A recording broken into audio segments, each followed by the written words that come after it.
En el abrasador verano de 1941, Europa del Este se convirtió en un escenario de horrores indecibles. Un estruendo ensordecedor rasgó el aire, no de truenos, sino del avance implacable de la Operación Barbarroja. La máquina de guerra nazi, con una velocidad aterradora, barría todo a su paso, dejando un rastro de humo, pólvora y desesperación. No era solo una invasión, era una avalancha de acero y fuego que prometía aniquilar a la Unión Soviética en cuestión de semanas. Las legiones alemanas, alimentadas por una confianza casi arrogante, avanzaban como un huracán. Cada ciudad que caía, cada kilómetro conquistado, reforzaba la creencia de que la victoria era solo cuestión de tiempo. Los tanques rugían, las sirenas aullaban, y el olor metálico a sangre y destrucción flotaba pesado sobre las llanuras. La sombra de la esvástica se extendía, amenazando con engullir las ciudades industriales soviéticas, el corazón palpitante de su capacidad de defensa. Si esas fábricas caían, si su producción era aplastada, el país estaría condenado. El escenario era de una película de terror. Los mapas militares mostraban flechas negras avanzando sin piedad, tragándose vastas extensiones de territorio. Imágenes de ciudades en llamas, con edificios desmoronándose y civiles en fuga, llenaban los noticieros clandestinos. Y como si la invasión no fuera suficiente, la sombra gélida del invierno ruso, el general invierno que tantos imperios ya había derrotado, comenzaba a dibujarse en el horizonte. Él prometía ser un enemigo tan implacable como los propios nazis, añadiendo una capa extra de pavor a un panorama ya sombrío. Esta no es solo una historia de guerra, es la saga de una nación que, ante el abismo, se negó a caer. Es la prueba de que la resiliencia humana puede superar lo imposible, incluso cuando todo parece perdido. Prepárense para presenciar una de las mayores hazañas logísticas de la historia, una epopeya de sacrificio, ingenio y una voluntad inquebrantable. Dejen su like, compartan con sus amigos y suscríbanse al canal para no perderse nada de este épico viaje. La Blitzkrieg alemana, con su velocidad y precisión brutales, asestó golpes devastadores en los primeros meses de la invasión. Ciudades estratégicas, polos industriales vitales para la producción de armamento y suministros, fueron borradas del mapa o cayeron en manos del enemigo. La destrucción era generalizada. Lo que no era capturado era reducido a escombros. Fábricas enteras, que antes servían con la producción de tanques, aviones y municiones, ahora yacían en ruinas humeantes o estaban bajo control nazi. La Unión Soviética, tomada por sorpresa y sufriendo pérdidas catastróficas, parecía estar al borde del colapso industrial. La máquina de guerra alemana, con sus Panzers y Stukas, parecía invencible. La superioridad tecnológica y la organización táctica de los invasores eran innegables, y el avance era tan rápido que apenas había tiempo para respirar. La desesperación se extendía por las filas y por la población civil.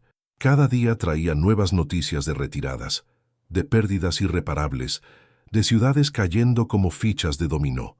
El optimismo inicial de los invasores, que veían la conquista de Moscú como una certeza, era palpable.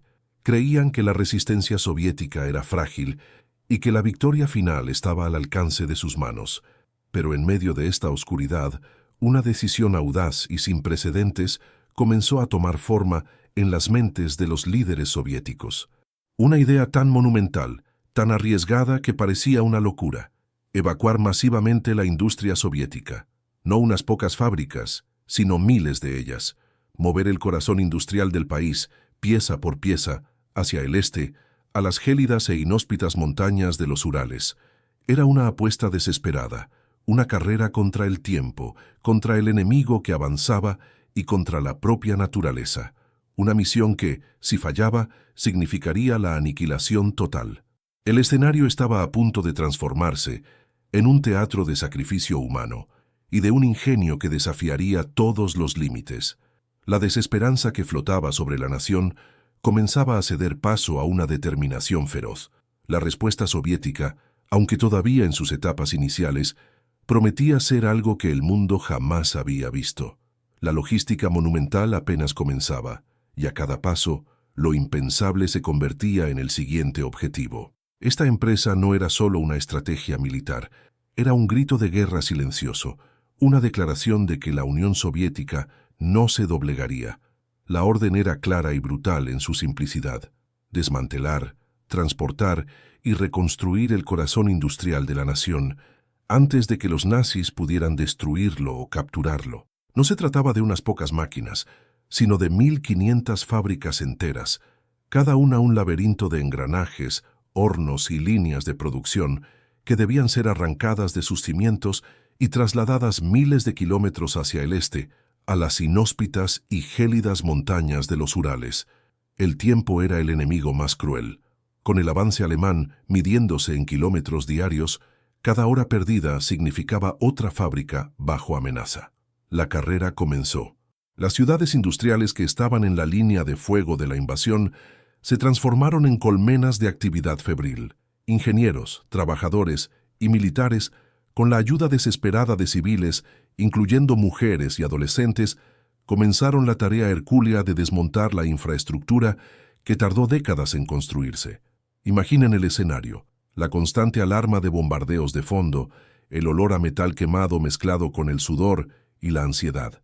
Grúas gigantescas, algunas improvisadas, izaban piezas de maquinaria que pesaban toneladas. Herramientas eléctricas y mazos golpeaban el hormigón y el acero, mientras equipos enteros trabajaban sin descanso, bajo la amenaza constante de ataques aéreos. Cada tornillo, cada engranaje, cada viga era catalogada, empacada y cargada en trenes que parecían interminables.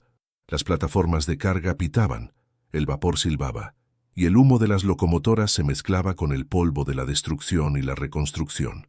No había tiempo para sentimentalismos. Edificios enteros eran demolidos alrededor de las máquinas para facilitar su remoción.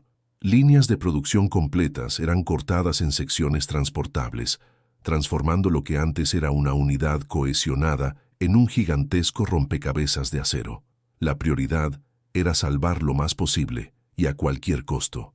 Millones de toneladas de equipos industriales fueron apiladas en vagones abiertos, expuestos a los elementos, pero a salvo de la furia de la Blitzkrieg. Y entonces, la travesía comenzó. Cientos de miles de vagones de carga, extendiéndose por kilómetros, formaron convoyes que serpenteaban por las estepas rusas en dirección al este. No eran solo máquinas, eran vidas. Trabajadores y sus familias, muchos forzados a abandonar todo lo que conocían, se amontonaban en vagones de ganado y de carga, en condiciones inhumanas.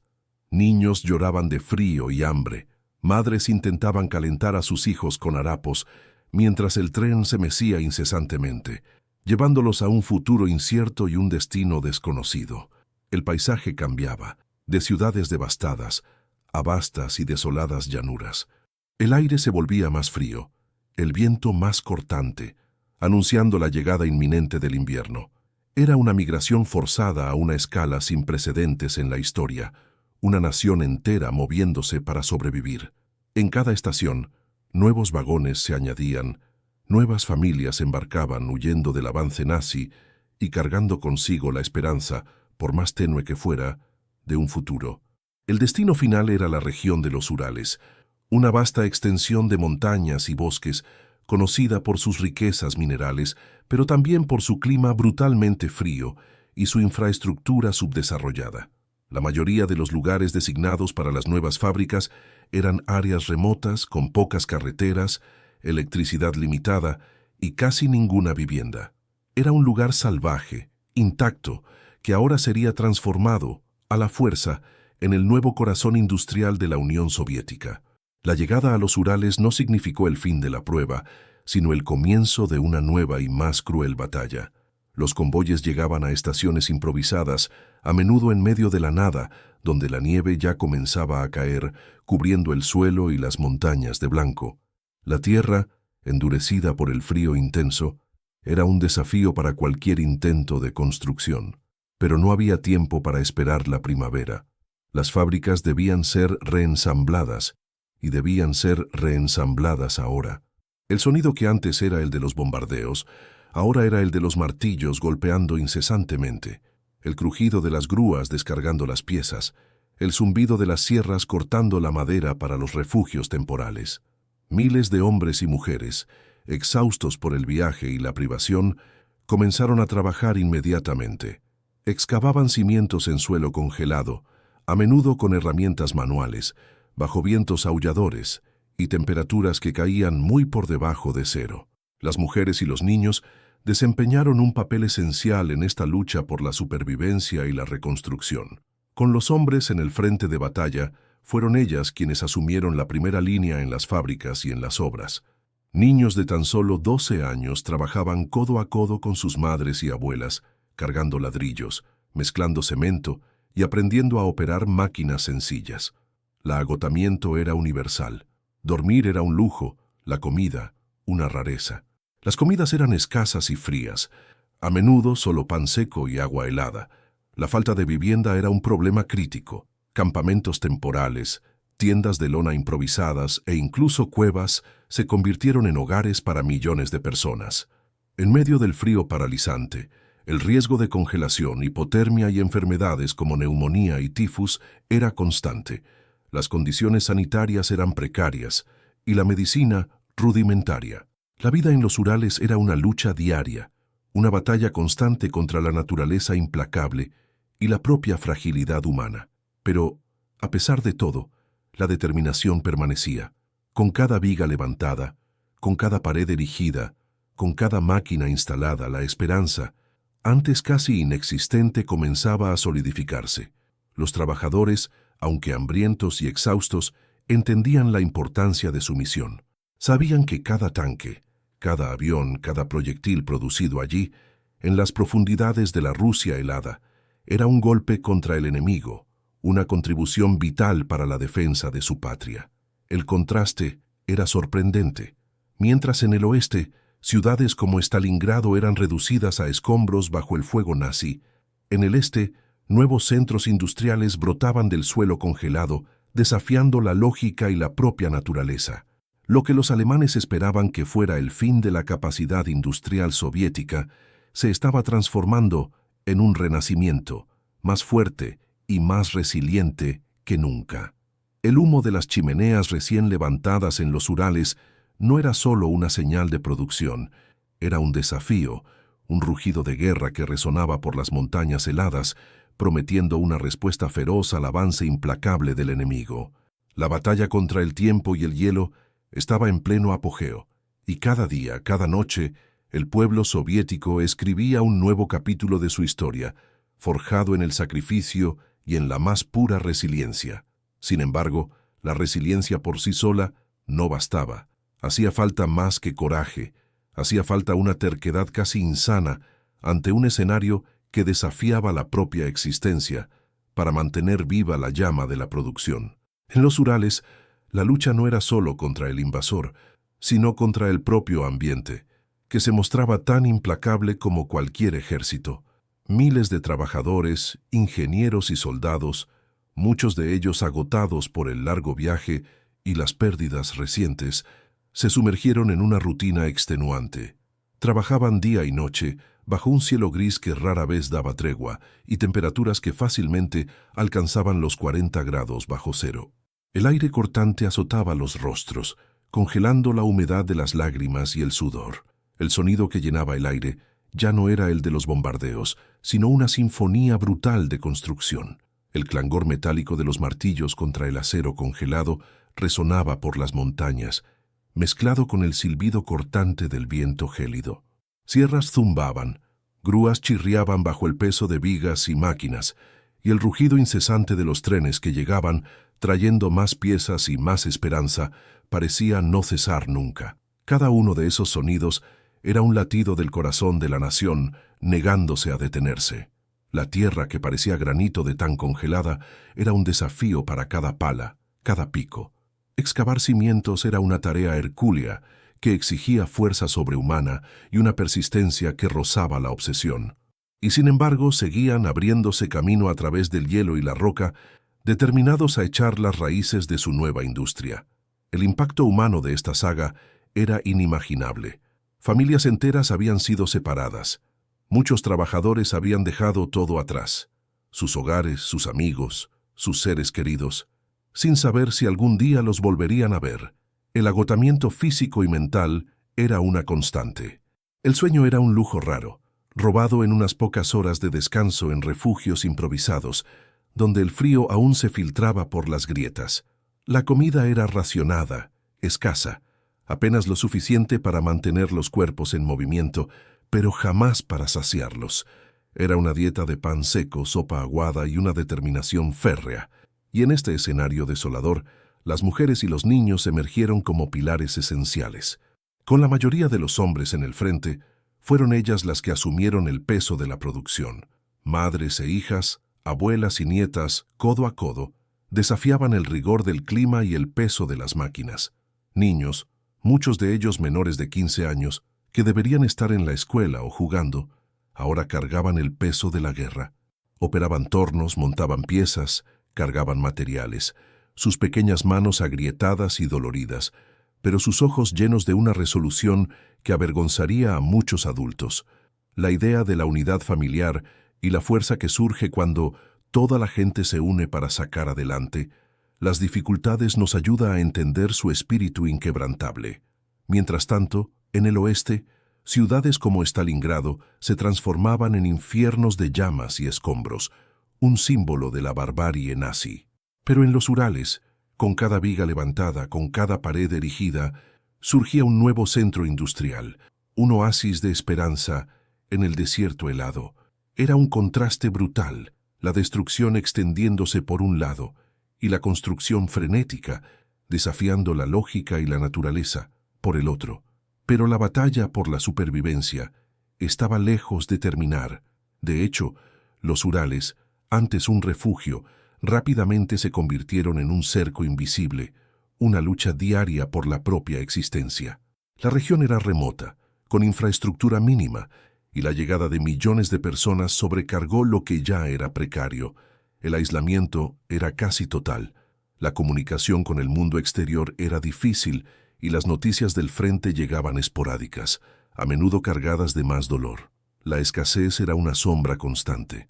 La comida era racionada y las enfermedades se propagaban como fuego en paja seca en los campamentos improvisados.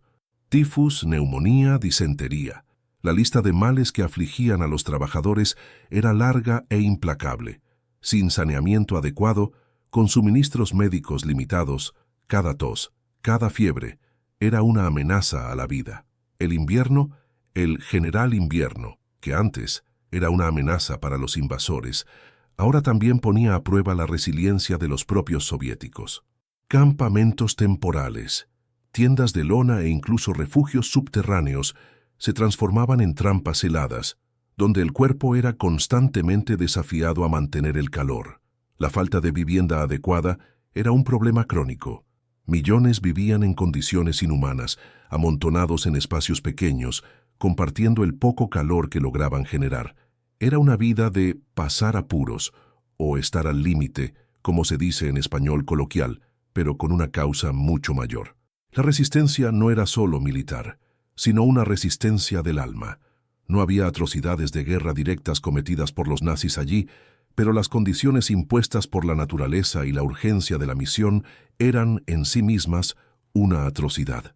Cada día, los trabajadores se enfrentaban a la muerte por agotamiento, por hambre, por frío, pero la determinación de mantener la producción a toda costa era inquebrantable. Aldeas aisladas, antes tranquilas, se transformaron en centros industriales vitales, pulsando con la energía de una nación que se negaba a ser subyugada. La tensión psicológica era palpable. La línea entre la esperanza y la desesperación era tenue. Muchos sucumbieron al colapso moral y físico, pero la mayoría encontró fuerzas en la solidaridad. El propósito común, defender la patria, garantizar la victoria, impulsaba al pueblo soviético. El miedo a fallar en la misión era una carga pesada, casi tan grande como el miedo al propio enemigo externo. Cada pieza que salía de la línea de montaje era una pequeña victoria, un alivio temporal para el alma cansada. Era la capacidad de adaptación y la superación épica, no para una fiesta, sino para la propia supervivencia de una nación. Con cada pieza ensamblada, con cada soldadura hecha, era una declaración de guerra silenciosa, pero poderosa, contra la barbarie nazi. Estaban construyendo no solo armas, sino un futuro forjado en la determinación y el sacrificio de millones. La vida en los Urales, sin embargo, estaba lejos de ser un camino de rosas. Ese futuro, que construían con sus propias manos, era forjado también en medio de un calvario interminable, una batalla diaria por la supervivencia que hacía que la lucha contra el enemigo externo pareciera casi secundaria. La región, vasta y salvaje, era demasiado remota, con una infraestructura que rozaba lo inexistente. Imaginen un lugar aislado, donde el asfalto es un lujo y la energía eléctrica un sueño distante. Fue allí donde millones de personas fueron arrojadas, y lo que era precario se convirtió en un caos de carencias. El aislamiento era casi total. Las noticias del frente, cuando llegaban, lo hacían con semanas de retraso, filtradas y a menudo distorsionadas. Las familias, separadas por miles de kilómetros, vivían en la incertidumbre, sin saber el destino de sus seres queridos. Era como estar en una burbuja helada, desconectado del resto del mundo, con la única certeza de que el trabajo no podía parar. La escasez es así, era una sombra constante e implacable. La comida era racionada hasta el punto de casi no sostener los cuerpos exhaustos. Pan seco, una sopa aguada que apenas tenía sabor, y patatas congeladas eran el menú de la mayoría. El hambre no era una sensación pasajera, era una compañera constante, un hueco en el estómago que nunca se llenaba. Para la gente acostumbrada a la abundancia, es difícil imaginar la angustia de no tener qué comer día tras día, mientras el cuerpo pedía energía para mover toneladas de acero, y por supuesto el frío. ¡Ay! El frío de los Urales no era solo una brisa helada, era una tortura constante, un enemigo invisible que se infiltraba en los huesos. Temperaturas de 40-50 grados bajo cero no eran raras.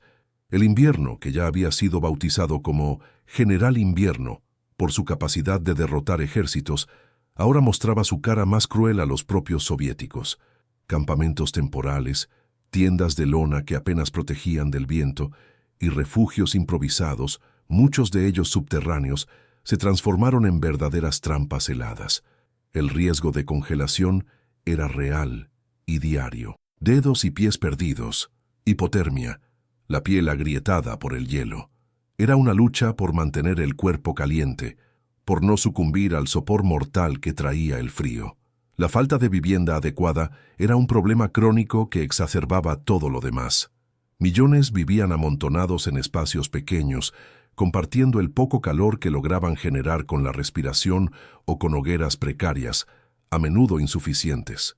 Imaginen un barrio entero, pero en lugar de sol y calor tienen nieve y hielo por todas partes, y la casa es una tienda de lona que se mece con el viento.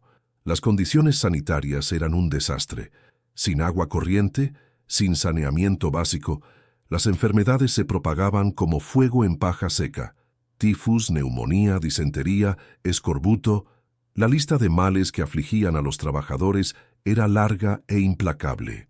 Sin saneamiento adecuado, con suministros médicos limitados y hospitales improvisados que apenas daban abasto, cada tos, cada fiebre, era una amenaza a la vida. Era una situación de sálvese quien pueda, donde la suerte y la resistencia física eran los únicos remedios. No había atrocidades de guerra directas cometidas por los nazis allí, en las profundidades de los Urales. El enemigo no estaba disparando balas, sino enviando vientos cortantes y nieve implacable. Las atrocidades eran las condiciones impuestas por la propia naturaleza y por la urgencia desesperada de la misión. Cada día, los trabajadores se enfrentaban a la muerte por agotamiento, por hambre, por frío, pero la determinación de mantener la producción a toda costa era inquebrantable. Era una resistencia del alma, una terquedad casi sagrada. Aldeas aisladas, antes tranquilas y olvidadas, se transformaron en centros industriales vitales, pulsando con la energía de una nación que se negaba a ser subyugada. Era como si el espíritu de no rendirse nunca, tan valorado en nuestra cultura, se hubiera trasladado allí, pero con un frío que helaba. La tensión psicológica era palpable, un peso invisible que flotaba sobre todos. La línea entre la esperanza y la desesperación era tan tenue como un hilo de cabello. Muchos sucumbieron al colapso moral y físico, sus mentes y cuerpos simplemente no aguantando más. Las historias de personas que se derrumbaron, que perdieron la cordura, o que simplemente murieron de agotamiento silenciosamente, son incontables. Pero, para la mayoría la fuerza venía de la solidaridad. Era un uno para todos y todos para uno, llevado al extremo. El propósito común, defender la patria, garantizar la victoria, impulsaba al pueblo soviético. Sabían que no estaban luchando solo por sí mismos, sino por sus hijos, por su tierra, por su propia identidad. A pesar de toda la adversidad, lo que sostenía a esos millones de almas era la llama inextinguible de la esperanza, por más débil que pudiera parecer en ciertos momentos. La idea de que su trabajo marcaría la diferencia, que cada tanque montado y cada proyectil producido estaba cambiando el rumbo de la guerra, era el combustible que los mantenía en pie. Imaginen la escena. Un grupo de trabajadores con los rostros marcados por el frío y el agotamiento, pero con los ojos fijos en el humo que subía de la chimenea recién levantada de una fábrica. Ese humo no era solo el residuo de la quema de carbón, era el soplo de vida de una industria que se negaba a morir, el presagio de que la Unión Soviética todavía tenía mucho que decir en ese conflicto. La organización era un desafío colosal. Sin herramientas y recursos adecuados, la improvisación se convirtió en la norma. Ingenieros y operarios, acostumbrados a fábricas modernas y bien equipadas, ahora tenían que usar la creatividad para montar máquinas complejas en cobertizos improvisados, a menudo sin paredes completas, con el viento helado barriendo el interior. Era el famoso solucionar con lo que hay, o ingeniárselas, pero con la vida de la nación en juego. Usaban lo que tenían: madera de los bosques locales, rocas, incluso nieve compactada para aislar paredes. El ingenio humano, cuando se lleva al límite, es capaz de hazañas extraordinarias. Las mujeres, en particular, demostraron una fuerza y una resiliencia que conmoverían a cualquiera. No solo trabajaban en las fábricas, sino que también cuidaban de sus hijos, intentaban mantener un simulacro de hogar en tiendas de lona heladas y enfrentaban la escasez con una valentía impresionante. Muchas de ellas tenían maridos o hijos en el frente, y con cada día de trabajo, sentían que estaban luchando junto a ellos, dando su contribución vital. Era un trabajo diario que iba mucho más allá de las 8 horas laborales. La fibra de la mujer soviética, bajo estas condiciones, se reveló indestructible. Los niños, por su parte, crecieron demasiado rápido. La infancia fue robada por la guerra y la necesidad, pero fue de ese suelo helado, de ese caldero de sufrimiento y sacrificio, que un milagro comenzó a brotar. En medio del invierno más riguroso, cuando la esperanza parecía un lujo inalcanzable, un sonido diferente comenzó a resonar por los valles de los Urales. No era el viento aullante, ni el crujido de los trenes, sino un murmullo, débil al principio, que gradualmente tomaba cuerpo. Que era el sonido de las primeras máquinas, reensambladas en tiempo récord, bajo las condiciones más adversas que se pudieran imaginar, que volvían a la vida. Amigos, no se hacen una idea de lo que fue ese momento. Cada pieza, cada engranaje, cada cable eléctrico había sido transportado miles de kilómetros, descargado en la nieve y montado por manos congeladas. Ahora, una por una, las fábricas improvisadas comenzaban a rugir. El ruido de las turbinas, de los martillos neumáticos, de las prensas, era una sinfonía de acero y determinación. Era el himno de una nación que se negaba a caer, un canto de victoria forjado en el sacrificio. El humo de las chimeneas, antes escaso, comenzó a elevarse denso y constante en el aire helado de los Urales. No era solo humo, era el soplo de vida de una industria que renacía, una bandera izada contra la oscuridad de la guerra.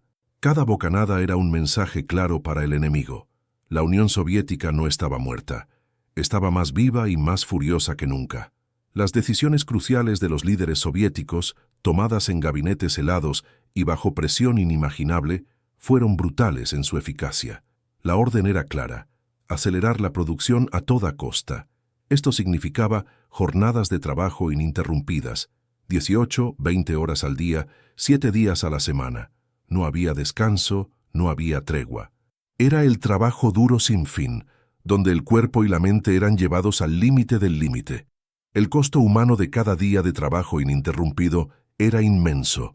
Hombres y mujeres caían de agotamiento, sus cuerpos exhaustos por el hambre, el frío y el esfuerzo sobrehumano. Muchos murieron allí mismo, en los cobertizos improvisados, sus nombres perdidos en la urgencia de la guerra, pero su contribución grabada en la historia. Quienes valoramos el sacrificio y el esfuerzo para darle la vuelta a una situación difícil, podemos comprender la magnitud de esa batalla diaria. Pero allí, el precio era la propia vida, la supervivencia de la nación. Y entonces, lo impensable sucedió. De las líneas de montaje improvisadas erigidas en medio de la nieve y el hielo, comenzaron a salir los primeros tanques, máquinas de guerra poderosas, forjadas en la adversidad, listas para enfrentar a los Panzers alemanes. Aviones de combate, piezas de artillería, municiones, todo lo esencial para el contraataque soviético, comenzó a producirse en una escala que desafiaba la lógica. Los trabajadores, con los rostros marcados por el hollín y el agotamiento, pero con un brillo de orgullo en los ojos, observaban las primeras unidades dejar las fábricas.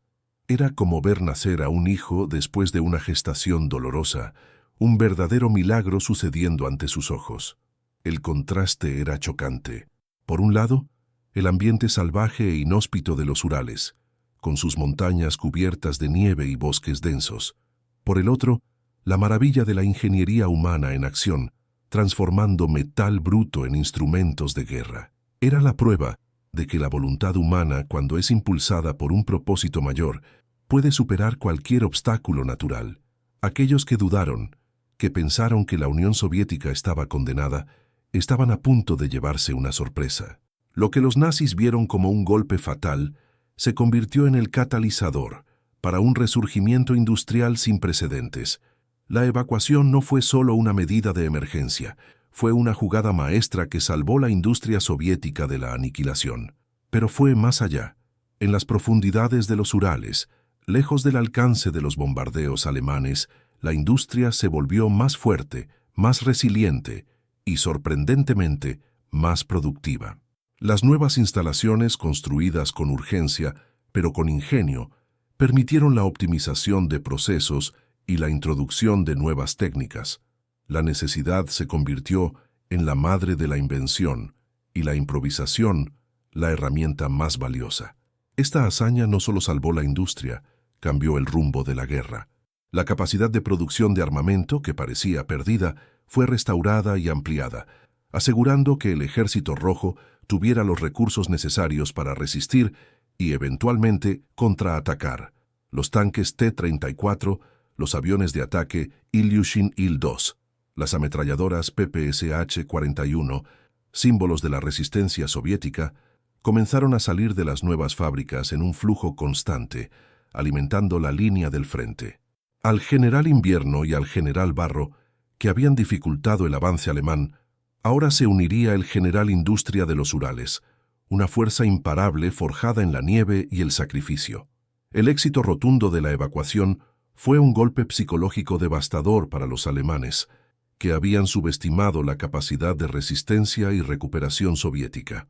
Esperaban encontrar una nación en colapso, pero se toparon con una fuerza industrial renovada, operando a pleno vapor en las profundidades de un territorio que consideraban infranqueable.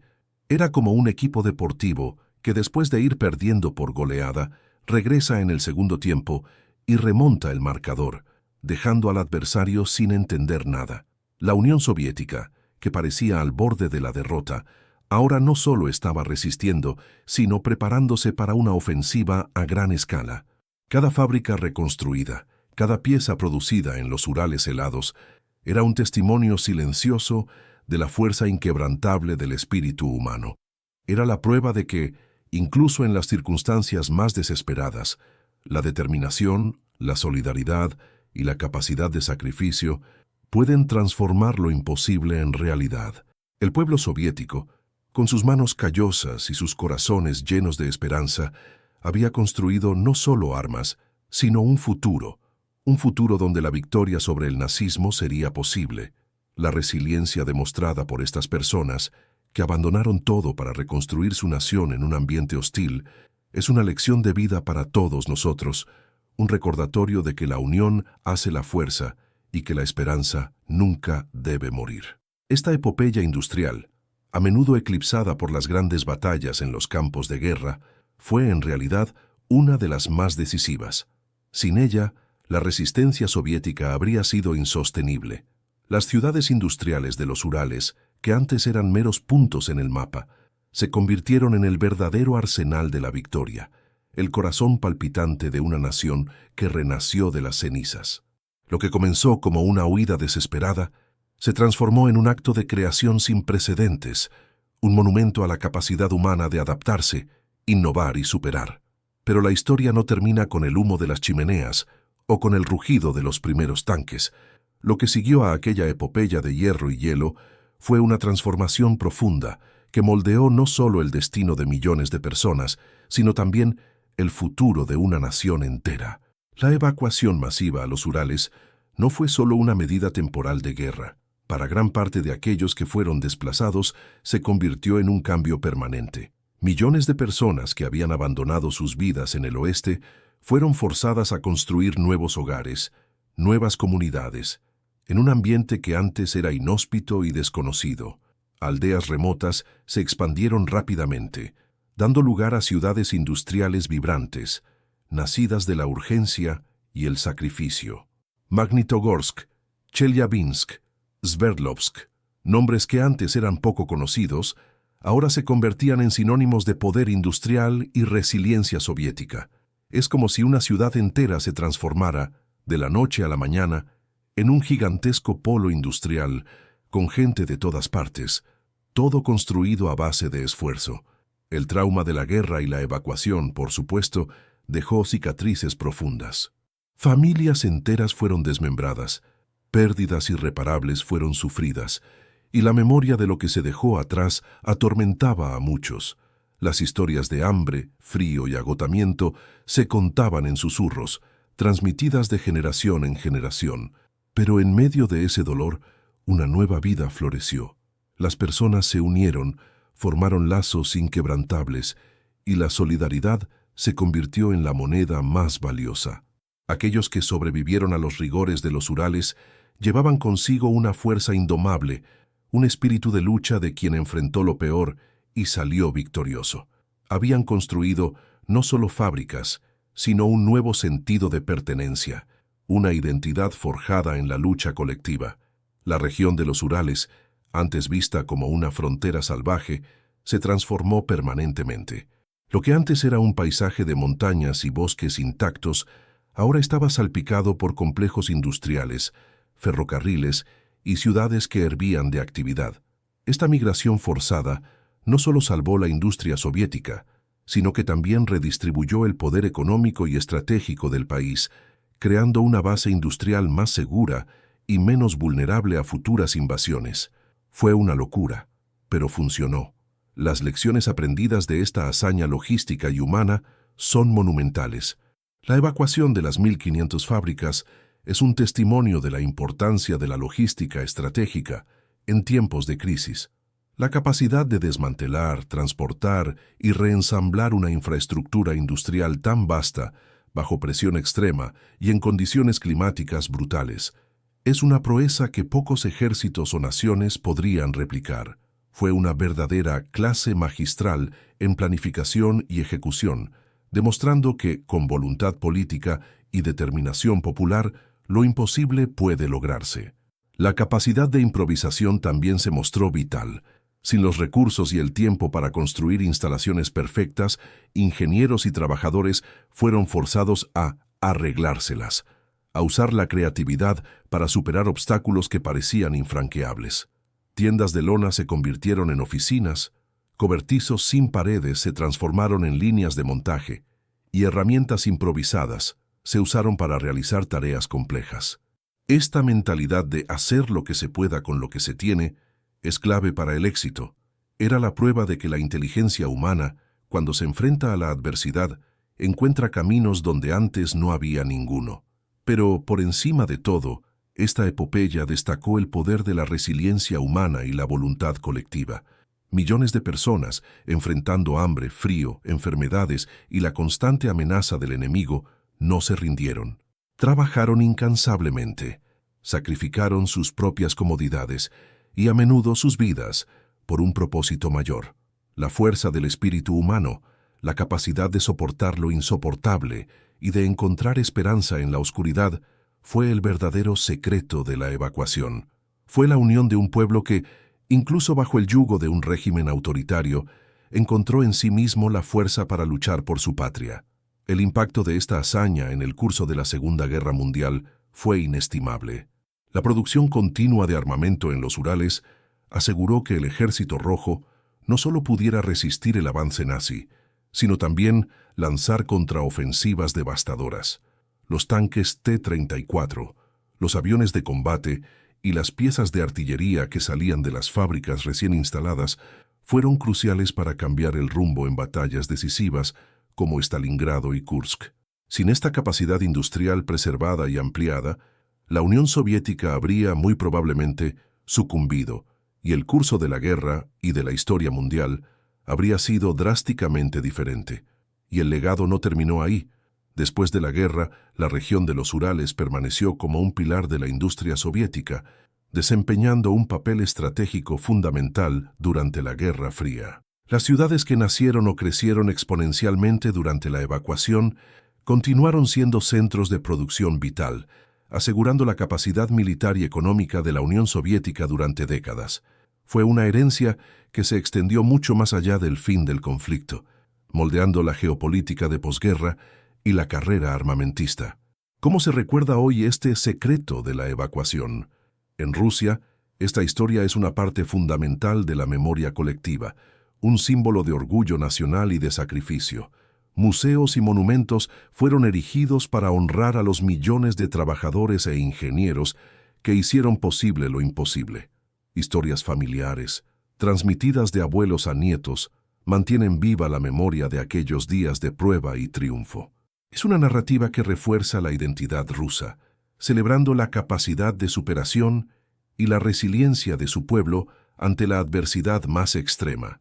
Cada pieza de maquinaria expuesta, cada fotografía en blanco y negro de trabajadores exhaustos, pero determinados, es un recordatorio silencioso del precio de la libertad y de la fuerza de la unión. Es la prueba de que incluso cuando todo parece desmoronarse, el espíritu humano puede levantarse de las cenizas, más fuerte y más determinado que nunca.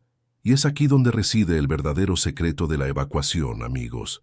No fue solo la logística impecable, la ingeniería audaz o la capacidad de mover montañas de acero. No, el núcleo de todo fue el espíritu indomable de un pueblo, la capacidad de sacrificio de millones de almas y la determinación inquebrantable de defender la patria. Cada fábrica que renació en los Urales helados, cada pieza que salió de las líneas de montaje improvisadas, es un testimonio silencioso y poderoso de la fibra humana, de la resiliencia que nos permite salir adelante incluso cuando no hay salida. Es la prueba de que la unión, el coraje y la creencia en un propósito mayor pueden cambiar el juego, sin importar cuán adversa sea la partida. Esta saga nos recuerda que, detrás de cada gran evento histórico, existen millones de historias individuales de valentía, de lucha y de una esperanza que se niega a morir. Es la esencia de lo que significa ser humano, la capacidad de reinventarse, de construir un futuro incluso en medio de la destrucción. ¿Les ha gustado este épico viaje por los secretos de la historia? Entonces no se lo pierdan. Denle like a este video, compártanlo con sus amigos que disfrutan de un buen documental y suscríbanse al canal para no perderse las próximas historias que moldearon nuestro mundo. ¿Qué otro secreto de la historia les gustaría desvelar con nosotros? Dejen su comentario aquí abajo y sigan explorando el pasado con nosotros. Nos vemos en el próximo video.